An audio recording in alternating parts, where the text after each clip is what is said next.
نجعلهما تحت أقدامنا ليكونا من الأسفلين إن الذين قالوا ربنا الله ثم استقاموا تتنزل عليهم الملائكة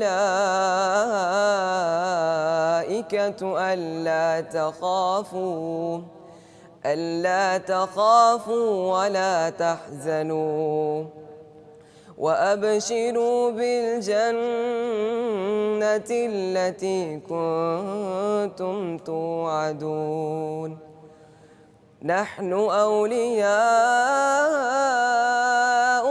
في الحياة الدنيا وفي الآخرة ولكم فيها ما تشتهي أنفسكم ولكم فيها ما تدعون نزلا من غفور رحيم ومن أحسن قولا ممن دعا إلى الله وعمل صالحا وقال إنني من المسلمين ولا تستوي الحسنة ولا السيئة ادفع بالتي هي أحسن فإذا الذي بينك وبينه عداوة كأنه ولي حميم وما يلقاها إلا الذين صبروا وما يلقاها إلا ذو حظ عظيم وإما ينزغنك من الشيطان نزغ فاستعذ بالله إنه هو السميع العليم صدق الله العظيم